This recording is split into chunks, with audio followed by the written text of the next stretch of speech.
말씀을 가지고 은혜 위에 은혜라는 제목을 함께 은혜를 나누려고 합니다. 우리가 한 해 동안 살면서 아직 못다이는 일들 때문에 또 마음에 소원을 다 이루지 못한 것 때문에 은근한 불평과 원망이 있는지 잘 모르겠습니다. 혹은 섭섭한 마음이 있는지 모르겠습니다만 진짜 은혜는요, 내 뜻대로 잘 안 되는 게 은혜예요. 다 잘 돼버리면 교만하게 되어지고 그 길로 하나님 앞에 많이 떠나게 되는 일들이 비일비재하게 됩니다. 뭐가 은혜냐? 깨달음이 은혜라고 생각이 되어서 그래도 하나님께서 여기까지 나를 인도하십니다. 전적으로 은혜다. 이 마음이 참 중요한 것 같아요. 무엇으로 여러분들이 여기까지 살아왔다고 생각이 되었습니까? 안 죽고 사니까 살아왔습니까? 내 의지와 열정과 노력과 힘으로 살아왔습니다. 우리가 또 한 해를 다 살았습니다만 사실은 깨닫고 보면요, 하나님의 은혜가 아니면 살 수 없는 인생 아닙니까? 우리가 조금 전에 찬송을 불렀습니다. 지금까지 지내온 것 주의 것인 뭐라고요? 은혜라. 한이 없는 주의 사랑 어찌 이루만. 여러분, 은혜가 무엇입니까? 간단하게 표현했습니다만요, 그 다음 절에 보면 찬송가에 한이 없는 주의 사랑, 한이 없는 주의 사랑. 아마 이게 가장 은혜에 좋은 정의가 될 것 같아요. 사실 우리 중에는 이 은혜가 아니면 살 수 없는 사람들이 상당히 많고, 이 은혜가 없다면 살고 싶지 않은 사람들도 상당히 많을 것 같아요. 은혜가 우리를 살게 하고 은혜가 우리를 살린 줄로 믿습니다. 그러므로 성도는요, 은혜 덩어리 자체인 것입니다. 사도 바울은 이를 가르쳐서 이렇게 말했습니다. 내가 나의 나된 것은 무엇으로 된 것이라고요? 하나님의 은혜로 된 것이니. 오늘 16절에 보면 요한은 이렇게 표현하고 있습니다. 우리가 다 그의 충만한 데서 받으니 은혜 위에 은혜라, 그렇게 고백하고 있습니다. 우리가 잘은 모르지만 넘치는 은혜, 곱배기 은혜를 받고 살아가는 존재라는 말씀인 것입니다. 그렇다면 정말로 우리가 이와 같은 은혜를 깨닫고 있는가? 도대체 이와 같은 은혜가 무엇일까? 나는 과연 누리고 있는가 하는 것을 좀 오늘 본문을 통해서 살펴보았으면 좋을 것 같아요. 여러분, 우리가 은혜 받고 다 진리의 사랑을 받았지 않습니까? 은혜 받고 다 하나님의 자녀가 되었고, 은혜 받고 우리가 오늘까지 예수님 바라보고 생사하는 것. 은혜가 없으면요, 다 세상으로 또 밀려 내려가지 않겠습니까? 은혜 받았으니까 자꾸 주님을 바라보는 이와 같은 은혜가 우리 가운데 계속 되어지는 것입니다. 이제 우리가 첫 번째 좀 살펴볼 것은 은혜 위에 은혜는 예수님이 이 땅에 빛으로 오신 것이 은혜 위에 은혜다. 우리가 이렇게 볼 수가 있을 것 같아요. 이 세상을 표현하는 가장 알맞은 단어가 있다면요, 어두움이다 혹은 흑암이다, 이렇게 표현할 수 있지 않겠습니까? 우리 하나님께서 창조하시기 전에 세상의 모습이 창세기 1장 1에 보면 나타나 있어요. 이렇게 표현하고 있습니다. 땅이 혼돈하고 공하며 기쁨이, 흑암이 기쁨 위에 있고 흑암이 기쁨 위에 있고 흑암이 꽉 달립니다. 그때 우리 하나님께서 제일 먼저 하신 것이 무엇입니까? 빛이 있으라 하시니 뭐가 있을 거예요? 빛이 있었고, 빛이 옴으로 말미암아 어둠이 물러난 것입니다. 그런데 인생의 죄로 말미암아 다시 세상에 어둠이 깔려오기 시작했습니다. 이로 우리 주님께서는 이 어두운 세상을 밝히시기 위해서 빛 대신 예수 그리스도를 이 땅에 보내오신 것입니다. 9절에 이렇게 말하고 있어요. 참빛 그 세상에 와서 각 사람에게 비추는 빛이 있었나니. 참빛은 누구를 말하는 것입니까? 예수 그리스도 그분을 말씀하는 것입니다. 세상에 스스로 빛이라고 말하는 분들이 참 많이 있기 때문에 우리 예수님을 하나님께서 참빛이다 이렇게 소개하고 있는 것을 볼 수가 있습니다. 근데 여러분 보세요. 9절 상반절에 보면 참빛 그 세상에 와서 이렇게 말하고 있습니다. 참빛이 왔다는 것은요, 세상의 어둠을 전제하고 있는 것 아닙니까? 저는 여기서 와서라는 단어가 참 마음에 들어요. 우리 주님이 이 땅에 나지 아니하시고 오지 아니하시고 사람이 되지 아니하시면 오늘 우리 가운데 구원이 있을 수가 없었지 않습니까? 빛이 오니까 뭐가 물러갑니까? 어둠이 물러갑니다. 빛과 어둠이 공존할 수가 없는 것입니다. 오늘 지옥 같은 이 세상에 빛이신 예수님이 오시지 않았더라면요, 우리에게 빛이 없어요. 우리에게 깨달음이 없어요. 구원의 여망이 없어요. 소망이 없는 것입니다.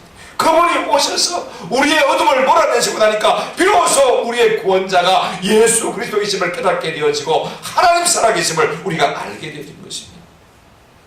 그러므로 예수님이 땅에 오신 것, 예수님이 땅에 나신 것, 이것이 은혜 위에 은혜인 줄로 믿습니다. 9절 하반절에 보니까 각 사람에게 비추는 빛이 있었나니 그랬습니다. 그러니까 각 사람 역시 어두움 가운데 있다는 사실을 전제로 하고 말하고 있는 것을 볼 수가 있습니다. 그런데 각 사람에게 우리 주님의 빛이 스포트라이트를 비추듯이 말입니다. 특별한 시간에 특별한 사람에게 특별한 장소에서 비춰줬다 이렇게 말하고 있습니다. 오늘 우리에게 이와 같은 주님의 빛이 임한 줄로 믿습니다. 그러므로 여러분, 흑암 가운데 있는 나에게 이 빛을 비춰주는 은혜가 적은 은혜가 아닙니다. 무엇 때문에 예수님께서 이 땅에 오신 것입니까? 요한복음 14장 26절에 이렇게 말씀하고 있습니다. 우리 한번 같이 읽어보십시다. 시작. 나는 시작. 나는 빛으로 세상에 왔나니 물은 나를 믿는 자로 어둠에 가지 않게 하려 함이로다. 우리 주님께서 빛으로 세상에 오신 이유가 무엇입니까? 그 빛을 받아들임으로 말미암아서 어두운 가운데 다시 살지 않도록 하시기 위해서 이 땅에 오신 것입니다. 더 구체적으로 말한다면요, 골로새서 1장 13절 말씀입니다. 한 같이 읽어보십시오. 시작. 그가 우리를 흑암의 권세에서 건져내사 그의 사랑의 아들의 나라로 옮기셨으니. 그렇다면 여러분, 구원이 무엇입니까? 빛이 오신 이유가 무엇입니까? 어둠에서 빛으로, 이것이 구원이라면요, 그의 사랑의 아들의 나라로 옮긴 것도 구원인 것입니다. 제법 오래된 이야기입니다만은 뉴스에서 맨홀에 빠진 사람의 이야기를 들었습니다. 오늘 12월 28일이죠. 그때도 12월 28일이었습니다. 서울 방배동 사는 모 씨가요, 망년에 마치고 술이 진탕 취해가지고 자기 집을 가는 길입니다. 엄청 술을 먹었으니까 아마 기리야오리 하면서 가고 있습니다. 방배중학교 앞에 있는 대형 맨홀에 빠지고 말았습니다. 얼마 만에 구조됐냐면 8일 3시간 만에 구조가 되었어요. 우리 식으로 계산하면 12월 28일 날 빠졌으니까 8일하고 3시간 지났으니까 그러니까 내년에, 그죠? 2년 만에 구조가 되어진 것입니다. 맨홀에 빠졌는데 술에서 깨보니까 온 천지가 깜깜하고 칠흑 같은 거예요. 도대체 여기가 어딘지를 알 수가 없는 거예요. 술에 취했다가 깼으니까 말입니다. 빛이 없으니까 어디를 찾아볼 수가 없는 거예요. 8일 동안을 맨홀을 왔다가 갔다가 헤매다가 왔다가 갔다가 그러다가 가까스로 8일 3시간 만에 빛을 발견하고 맨홀을 빠져나오게 되고 발견이 되어진 것입니다. 왜 그렇습니까?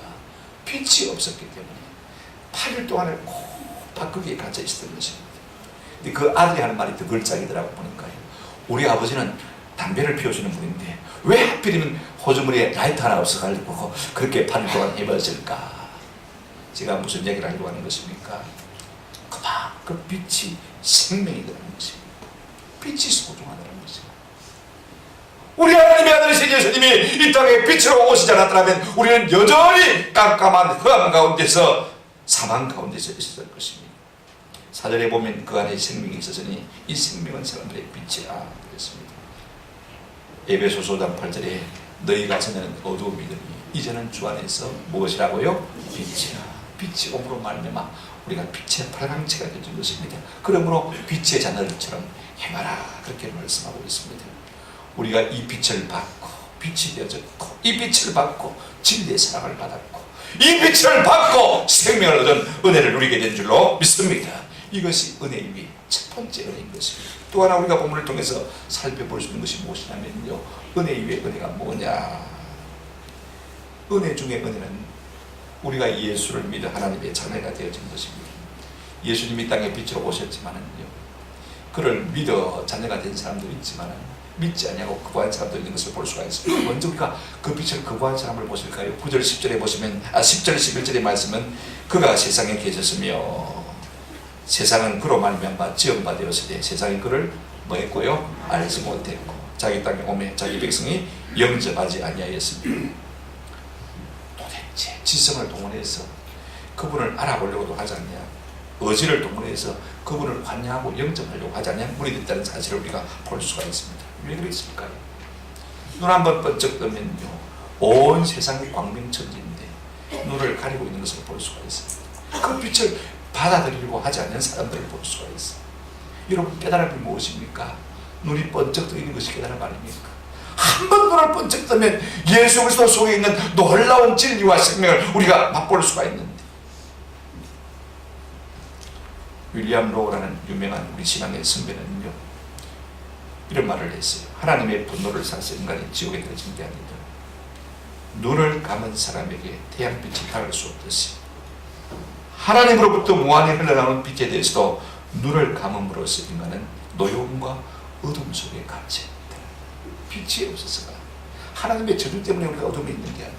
사람들이 그 하나님으로부터 흘러나오는 무한한 빛에 뭘 감았다고요? 눈을 감고 있기 때문에 우리가 여전히 어둠과 무지 가운데 갇혀 있는 것입니다. 지난 시간에 제가 말씀을 드렸습니다만 우리 장영희 서강대 교수 돌아가셨습니다만 그분이 내 생에 단 한 번의 적에서 이런 말을 했습니다. 희망을 가지지 않는 것은 죄다. 빛을 보고도 눈을 감아버리는 것은 자살 행위와 같다. 그렇게 말했습니다. 왜 사람들은 자꾸 눈을 감는 것입니까? 그 빛이신 생명이신 주님이 왔음에도 불구하고 왜 거부하는 것일까? 고린도후서 4장 4절에 이렇게 말하고 있습니다.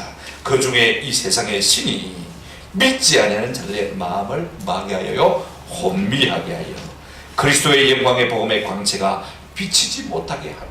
그리스도는 하나님의 형상입니다. 악한 영들이 자꾸 우리의 눈을 감기는 거예요. 그 빛을 보지 못하도록 만드는 거예요. 그러나 여러분, 그 빛 대신 예수님을 믿고 영접하면 어떤 은혜가 주어지는 것입니까? 12절을 한번 같이 읽어보시겠습니다. 12절 다 같이 시작. 영접하는 자 곧 그 이름을 믿는 자들에게는 하나님의 자녀가 되는 권세를 주셨으니 그랬습니다. 여러분, 세상에 무엇이 빛이고 무엇이 어둠인 것입니까? 빛과 어둠을 가르는 분기점이 무엇인 것입니까? 하늘을 향하는 것이 빛이요, 자꾸 자신을 향하는 것은 어둠인 것입니다. 여러분, 세상 천지에 빛 없는 곳이 없잖아요. 다만 빛을 던진 사람이 있을 뿐인 것입니다. 영접한다는 말이 무엇을 말하는 것입니까? 방향성을 의미하잖아요. 한번 더 합시다. 그분을 향하여 나아가는 것입니다. 우리가 누구를 영접하고 환영하려면요, 그분을 바라보고 앞으로 나아가야 되잖아요. 그렇죠? 등을 쥐고 뒤로 가면서 그분을 영접할 수 있습니까? 등 쥐고서는 아무것도 우리가 받아들일 수가 없는 것입니다. 그러므로 빛을 던진 자는요, 빛을 가까이 아무리 가까이 두고서라도 이미 어둠에 속한 사람인 것입니다. 여러분, 햇볕은 무궁무진하지 않습니까? 그러나 그럼에도 불구하고 우리의 손바닥 하나로 그 빛을 가려울 수가 있습니다. 어떻습니까, 여러분? 내 손바닥 하나로 내 두 눈만 딱 가려우면 온 천지 빛이 있어도 빛이 있습니까, 없습니까? 없는 거예요. 없는 거. 믿음이 무엇입니까? 그분을 향하는 것입니다. 영접하는 것이 무엇입니까? 그분을 향해서 나아가는 것입니다. 영접하는 자, 곧 그 이름을 믿는 자는 뭐가 되는 권세를 주신다고요? 하나님의 자녀가 되는 권세를 주신다고 했습니다. 우리가 빛을 던지지 않는 한 하나님의 자녀가 되는 은혜를 누릴 수 있는 것입니다. 자녀가 되기만 하면요, 많은 권리가 있습니다. 많은 권능이 따르는 것입니다. 그러나 이 모든 것이 13절에 이렇게 말씀하고 있습니다. 이는 혈통으로나 육정으로나 사람의 뜻으로 나지 아니하고 오직 하나님의 뜻으로부터 하나님으로부터 난 자들이라 하고 있습니다. 우리 부모가 믿는다고 해서 내가 자연 발생적으로 하나님의 자녀가 됩니다. 내가 선한 의지를 가졌다고 해서 좋은 기회를 가지고 있다고 해서 내 능력과 내 모든 지식이 뛰어나다고 해서 내가 저절로 하나님의 자녀가 되는 것을 결단하는 것입니다. 내 의로 말미암아 하나님의 자녀가 되는 것입니다. 혈통으로 되지 아니하고 육정으로 되지 않는다. 성경 분명히 말하고 있습니다. 어떻게 되는 것입니까? 하나님이 뭘 주세요? 은혜를 주셔야 우리가 하나님의 자녀가 되는 줄로 믿습니다. 그러므로 우리가 하나님의 자녀된 이것이야말로 은혜 중에 은혜인 것입니다. 하나님은요, 모든 좋은 것을 주시기를 원하시는 하나님이시고 모든 좋은 것이 그분에게 있는 것을 볼 수가 있습니다. 야고보서 1장 17절에 온갖 좋은 은사와 온전한 선물이 다 위로부터 빛들의 누구로부터요? 아버지께로부터 내려온다고 했습니다. 진짜 우리 인생에 있어 가장 좋은 것은요, 위로부터 하나님 아버지께로부터 오는 거예요. 예를 들어서 햇볕을 받는 곳과 받지 못하는 곳, 엄청난 차이가 있습니다. 겨울에 여러분, 남양집하고요, 응달집하고 엄청난 차이가 있어요. 저희 어릴 때는 집이 남양집이기 때문에 겨울 방학 때 런닝만 입고 공부해도 땀이 날 정도. 집안에서 햇빛이 다 싸니까 엄살 집은 그렇지 못합니다. 아무리 난방을 잘해도요 여전히 추위에 떨 수밖에 없는 것입니다. 저는 아침 출근하면서 저 금정산 동벼랑에 말입니다. 아침 햇살이 받아가지고 그 벼랑이 반짝반짝 보석처럼 빛나는 모습을 보고 옵니다. 바위일 뿐인데 벼랑일 뿐입니다.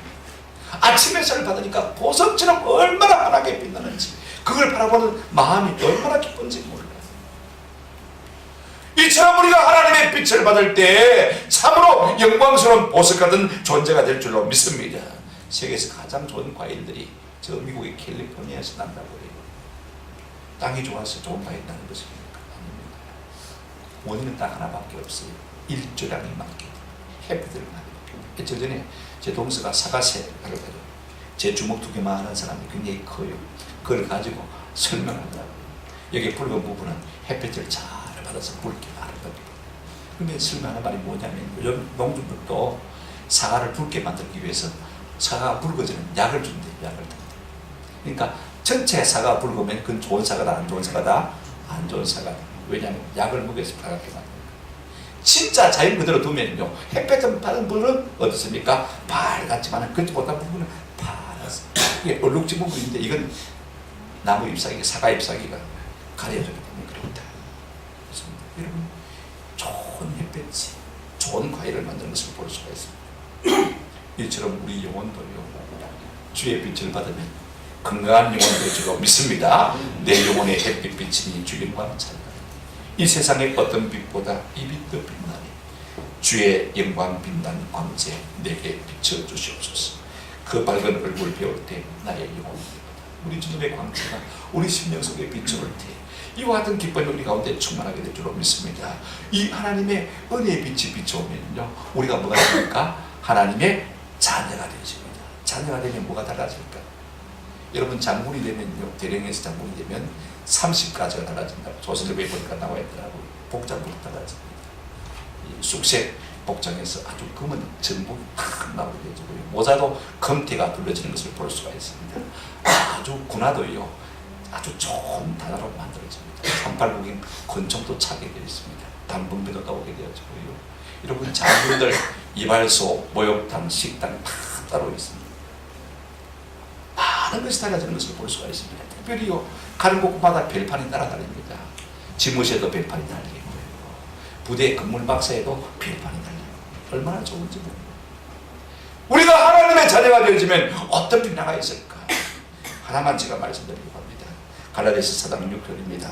너희가 아들이므로 하나님이 그 아들의 영을 우리 마음 가운데 보내사 어떻게 부르게 하신다고요? 아빠, 아버지라. 이게 아빠란 말은요 아이들이 아빠 할 때 그런 말입니다. 우리가 하나님의 아들로 하나님의 자녀로 아빠 아버지라 부르시는 귀한 그런 일이 있습니다. 여러분 어느 종교를 믿는 사람들이 그들이 섬기는 신을 향해서 아빠라고 부릅니까? 아버지라고 부르는 거 맞습니까? 불교 신자들이 석가모니를 보고 아빠 부릅니까? 그런 일이 없지 않습니까? 오히려 우리가 섬기는 하나님을 향해서 마음껏 음성 부릴 수도 있고 그 아버지가 가지고 있는 모든 좋은 것을 요구할 수 있는 특권을 누리게 됐다는 것입니다. 이 권리, 이 권능이 우리에게 주어진 것입니다. 그러므로 여러분 이것이 은혜 위에 은혜인 줄로 믿습니다. 마지막으로 여러분 참 은혜 위에 은혜가 무엇입니까? 우리가 예수님의 영광을 계속 바라보고 있다는 것입니다. 14절을 우리 한번 같이 읽어보실까요? 14절 참 중요한 말씀입니다. 같이 읽겠습니다. 시작. 말씀이 예수님이여 우리 가운데 가시니 우리가 그의 영광을 보니 아버지의 독생자의 영광이요 은혜와 진리가 충만하다. 여러분 우리가 받은 은혜 가운데 특별한 은혜는 우리가 계속해서 주님을 바라볼 수 있다는 겁니다. 하나님의 은혜가 아니면 교회 한번 뭐 나가면 되지 뭐 매주일 나갈 필요가 없고 주일에 한번 나가면 되지 뭐 또 뭐 새벽까지 나갈 필요가 없는 거예요. 그런 분들이 있을지 모르겠습니다만 은혜의 맛을 몰라서 은혜가 오게 되어지면요 그 주님을 계속해서 뚫어지게 주목해서 바라보고 싶은 마음이 있는 것입니다. 제가 1000번째를 늘 드리기로 마음에 작정했는데 올해는 해외 나가는 일이 많아가지고요 자꾸 그게 밀렸더라고 보니까 오늘까지 973번 했습니다. 3일밖에 안 남았는데 하루에 5시간씩 해도 밀리지 않습니까? 그러니까 요즘은 그것만 해도 시간이 바빠요. 아침에 3시간, 저녁에 4시간, 하루에 한 7시간 해야 밀린 걸 보충할 수 있는데, 제가 그걸 하면서 하나 깨달은 게 있어요. 한번 따라합시다. 밀린 것도 은혜다. 7시간, 6시간 집중해서 주님의 말씀을 바라보고 기도하고 찬송하니까요, 얼마나 좋은지. 우리 친구들이 뭐 국제시장 링하도 괜찮고 니마 홀로 뭐 그 강을 건너지 마, 그것도 괜찮고 가족들이 꼭 가서 봐라, 자기들 데리고 가서 봐라, 손잡고 온대, 그래 사도요. 그 소리가 하나도 귀에 안 들어요. 왜? 그것보다 훨씬 좋은 뭐가 있어요? 하나님의 영광을 보는 이 기쁨이 있는데, 이 비밀이 있는데 사람들이 그걸 모르는 거예요. 은혜를 받으면요, 자꾸 주님을 바라보는 이 힘이 우리 가운데 솟구치게 되는 것입니다. 이게 우리가 그의 영광을 보니, 이 말은요 현재 완료거든요. 이 헬라 문법에서 현재 완료는요 한번 보는 것으로 끝나는 것이 아니고, 한번 더 합시다. 지속적으로, 끊임없이, 계속해서, 주목해서 바라보면서 바라보는 것입니다. 여러분, 그런데 본 결과가 무엇입니까? 이게 중요해요. 우리가 그의 영광을 보니, 우리 예수님을 바라볼 때 어떤 은혜가 있습니까? 본문에 이렇게 말하고 있습니다. 보니 아버지의 독생자의 영광이요 뭐가 충만하더라? 은혜와 진리가 충만하더라. 우리가 주님을 보면 볼수록 우리 심령 속에 채워진 것이 무엇입니까? 은혜와 진리가 채워질 줄로 믿습니다. 바라보기만 하면요, 이 은혜와 진리가 우리 가운데 자꾸 넘치게 되는 거예요.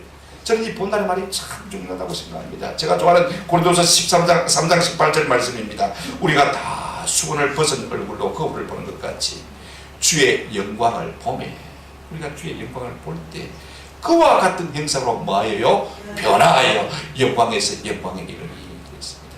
우리가 자꾸 보면요, 그걸 담게 되어 있어요. 한번 따라합시다. 우리가 보는 것이 우리 존재입니다.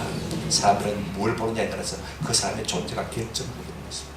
하나님을 보면 하나님처럼 되어질 것입니다. 엄난한 것을 보면 엄난한 사람이 될 수밖에 없는 것입니다.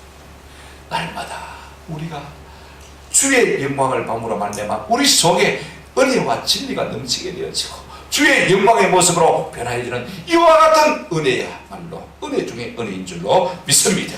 요한일서 3장 2절에 사랑하는 자들아, 우리가 지금은 하나님의 자매라. 장래에 어떻게 될지는 아직 나타나지 아니하시나 그가 나타나시면 우리가 그와 같을 줄을 아는 것은 그의 참 모습을 그대로 볼 것이기 때문에, 우리가 주님의 모습을 자꾸 바라보고 있으면요, 주님을 닮은 사람이 될 수밖에 없는 것입니다. 우리가 이 같은 은혜를 누리고 있는 거예요. 모세는요, 하나님 앞에 좀 용기를 내어서 부탁했습니다. 출애굽기 33장 18절에 보면 모세가 이르되 원하건대, 한번 더 합시다. 주의 영광을 내게 보이소서. 여러분, 주의 영광을 보고 살자가 있겠습니까? 하나님께서 모세를 사랑하셨지만은요, 네가 내 영광을 보고 살 수 없을 것이다.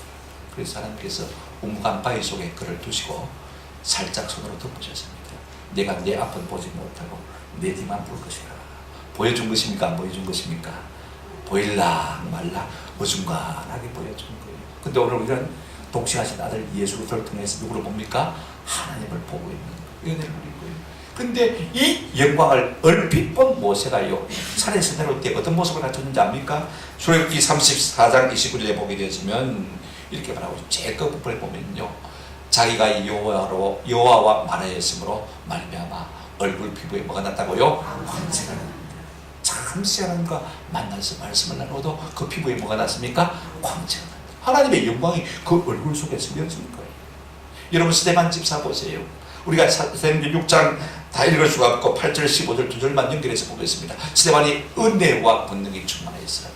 은혜와 권능이 충만했습니다. 그 다음 그런 배를 준비하지 않고 15절 보시면요, 공회 중에 앉는 사람들이 다 스데반을 주목하여 보니 그 얼굴이 누구의 얼굴을 같다고요? 천사의 은혜가 오니까 말입니다. 은혜가 오니까 그 얼굴이 뭐가 같다고요? 천사.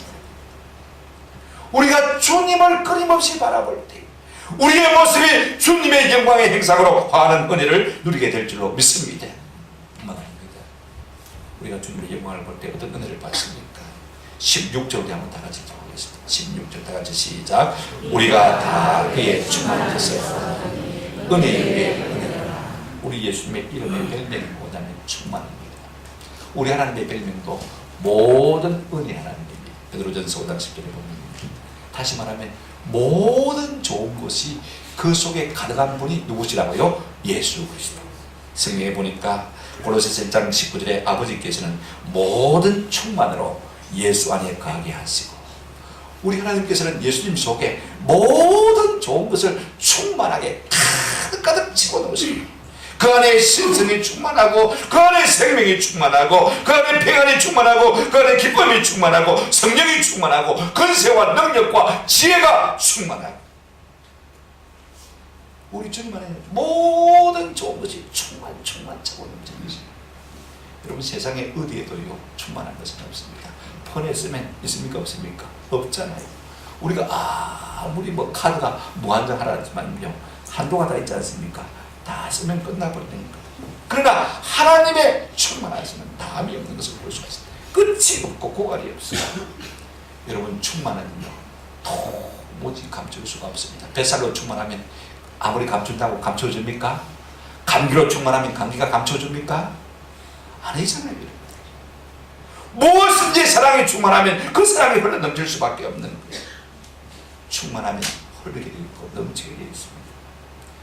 우리가 충만한 데서 받으니 충만한 데서 충만한 사람 옆에 있으면요 자꾸 흘러 넘치는 것만 주어도요 괜찮은 것입니다. 제 동서가 옷이 많아요. 옆에 있으니까 잘 얻어입어요. 옷이 충만하니까 옆에 있으면 얻어입니까? 얻어입잖아요. 여러분들. 돈이 많은 사람 옆에 있으면요 커피 한잔 얻어먹어도 얻어입니까? 얻어먹을 수가 있잖아요. 보세요. 충만한 데서 받으니 뭐더라? 은혜의 유익을 만들고. 우리 예수님은 생명이 충만하고 기쁨이 평강이 지혜가 능력이 충만하신 줄. 그 옆에 있으면요 이 모든 좋은 것들이 우리 가운데 절로 흘러 넘치게 되어 있습니다. 여러분 보십시오. 베드로 속에 예수의 영이 충만하니까 안전병인 나사로를 어떻게 합니까? 예수 이름으로 명하노니 일어나 그러라니까 그 예수님의 충만이 그 속에 흘러 넘쳐 나와서 어떻게 됩니까? 안전병이 40년 동안 한 번도 일어서 보지 못한 그 안전병이가요 서서 걷고 뛰고 하나님을 찬미하는 놀라운 역사가 일어난 것입니다. 우리가 어떤 은혜를 느끼셨습니까? 주님을 바라볼 때 그 충만한 데서 우리에게 흘러넘치는 것이 있게 될 줄로 믿습니다. 이것 받아서 우리 하나님 앞에도 영광을 위해서 있을 수가 있잖아요. 우리가 받지 않고는요 줄 수 있는 것이 아무것도 없습니다. 내 것 준다고 그러지만은요 아까워서 못 줘요. 하나님이 내게 거저 주시면요 거저 흘릴 수 있는 은혜가 있지 않습니까? 요한계시록 우리가 4장에 보게 되어지면 24장로들이 하나님 앞에 자기의 멜리원을 벗어가지고 주님의 보좌에 올려드리는 모습을 볼 수가 있어요. 왜 그랬습니까? 멜리원에서는 은혜를 받았거든요. 그죠? 그러니까 그 받은 은혜 감사해서 주님 앞에 다시 그 멜리원을 어떻게 하는 것입니까? 올려드리는 거예요. 내가 은혜로 받았기 때문에. 은혜로 받지 않으면 우리는 아까워서 아무도 남에게 줄 수가 없는 것입니다. 영광이 없는데 어떻게 영광을 돌려드릴 수가 있겠습니까? 내 마음에 기쁨이 없는데 어떻게 우리가 주님 앞에 기쁨으로 예배할 수 있겠습니까? 내 마음에 평강이 없는데 어떻게 우리 주님 앞에 평안한 가운데 예배할 수가 있겠습니까? 어떻게 하면 이와 같은 것들을 누릴 수가 있겠습니까? 충만한 주님 가까이 있는 은혜가 있으시기를 주의 이름으로 축원합니다. 우리가 이 은혜 받고 우리가 주님 앞에 예배드립니다. 말씀을 맺습니다. 우리 주님 빛으로 오셨습니다. 우리를 자녀 삼아주셨습니다. 우리 하나님을 닮고 하나님의 충만을 누리게 해주신 이 은혜가 참 적은 은혜가 아닙니다. 우리가 어차피 은혜로 사는 인생 아닙니까? 오늘 이 시간 우리가 2014년도도 하나님의 은혜로 살았음을 좀 고백하십시오. 감사와 영광을 주님 앞에 올려드리시기를 주의 이름으로 축원합니다. 어차피 우리가 은혜로 살아야 되는 사람이라면 2015년도도 은혜로 살 것 아닙니까? 주님 앞에 서는 그날까지 우리가 은혜로 살아야 되지 않겠습니까? 은혜로 살 수밖에 없는 인생임을 고백하고 또 새해에도 남은 우리의 인생길에도 하나님께서 더 큰 은혜를 주시기를 사모하는 은혜가 있기를 주의 이름으로 축원합니다. 그러면 날마다 우리 심령 속에 빛이 우리가 자녀의 특권을 누리는 은혜가 우리 가운데 임하게 되어지고 주님을 닮고 그 넘치는 주님의 은혜를 받아 날마다 주님 앞에 영광을 주는 삶을 살 수가 있는 것입니다. 우리가 무엇을 근거로 이와 같은 큰 은혜를 구할 수가 있는 것입니까? 야고보서 4장 6절에 그러나 더욱 큰 은혜를 주시나니, 한번 더 합시다. 더욱 큰 은혜를 주시나니. 하나님은 우리에게 큰 은혜 주실 것을 작정하고 예비하고 계신 것을 볼 수가 있습니다. 고린도 후서 9장 8절에도 하나님 이렇게 말씀하셨습니다. 하나님이 능히 모든 은혜를 너희에게 어떻게 하신다고요? 넘치게 하신다. 제치하게 주시는 게 아니에요. 넘치는 은혜를 주시겠다고 약속하셨습니다. 큰 은혜, 넘치는 은혜를 주시겠다고 약속하셨습니까? 이 은혜를 사모하시고 간구하시고 그 은혜를 간절히 갈망하시는 저와 여러분 되시기를 주의 이름으로 축원합니다. 그렇다면 기도만 하면 되느냐? 아닙니다. 몇 가지 좀 제가 당부를 드리고 싶은 것이 있습니다. 우리가 은혜 생활을 하기 위해서는 세 가지 좀 새해는 좀 힘을 썼으면 참 좋겠다 싶고요. 첫째는요, 한번 더 합시다. 은혜의 말씀을 사모합시다. 성경에 보면 말씀을 갖다가 은혜의 말씀이라 이렇게 많이 표현을 했어요. 하나님의 말씀인 성경은요, 은혜 덩어리예요. 우리가 성경을 읽는 것은요, 은혜를 하는 것과 똑같습니다. 저는 성경을 읽을 때마다 하나님의 은혜가 가까이 있는 것을 많이 느껴요. 하나님의 은혜가 오면요, 평강이 오고 평강이 오면 모든 어두운 것들이 다 물러가게 될 줄로 믿습니다. 우리의 마음에 요동치는 경향이 있어도요, 우리가 하나님의 말씀 가운데 거하게 되었으면요, 은혜가 오고 평강이 오는 것입니다. 저는 새해도 여러분이 변함없이 하나님의 말씀을 통해서 은혜를 핥아먹는 이런 은혜가 있기를 주님의 이름으로 축원합니다. 좀 성경을 읽고 듣고 연구하고 묵상하고 암송해야 될 필요가 있습니다. 두 번째는요, 우리가 은혜 가운데 거하려면 은혜의 공동체가 필요합니다. 교회 나온다고 해서 여러분 내가 은혜의 공동체를 가졌다라고 말할 수가 없어요. 무슨 말이냐면 은혜의 교제를 나눠요. 신앙이 좋은 분들과 믿음의 교제 가운데 거할 때 은혜가 우리 속에서 고갈되지 않는 역사를 누릴 수 있는 것입니다. 여태까지 주일 예배만 왔다가 가는 분이 있다면요, 이제는 좀 구역 예배도 넣으시고 수요 예배도 넣으시고 전도 모임도 좀 넣으시고 새벽기도도 넣으시고 좀 그렇게 하시기를 바랍니다. 여러분 한번 생각해 보십시오. 막 교회를 떠났다가 다시 나온 분도 있을 것 같습니다만은요, 우리가 교회를 떠나게 되면 제일 먼저 끊기는 것이 무엇입니까? 은혜가 끊기는 것은 아마 여러분들 다 경험하셨을 겁니다. 항상 은혜 공동체를 가까이 하심으로 말미암아 은혜의 공급이 끊어지지 않는 복을 누리시기를 축원합니다. 세 번째로 부탁을 드리고 싶은 것은 이것입니다. 받은 은혜를 좀 나누어야 돼요. 하나님께서 내게 어떤 깨달음을 주셨든지 어떤 물질의 복을 주셨든지 이걸 좀 나누어야 돼요. 내게 깨달음을 주신 것은 자꾸 말해야 돼요. 퍼내야 돼요. 그래야 또 새 은혜가 나오는 것입니다. 하나님께서 물질의 복을 주셔도요, 내게 돈 100만 원을 그냥 공으로 생기게 해주시면요, 이걸 가지고 반을 잘라가지고 어떻게 됩니까? 좀 나누어야 돼요. 그러면 하나님께서 다음에 또 더 큰 은혜를 예비했다가 우리 가운데 주시는 은혜가 있는 것입니다. 여러분, 은혜는 샘물과 같은 것입니다. 퍼내면 퍼낼수록 새로운 것이 우리 곳에서 자꾸 쌓이게 되었습니다. 이런 말미암아 남은 인생에 승리하고 또 승리하는 저와 여러분 되시기를 주님의 이름으로 축원합니다. 아멘.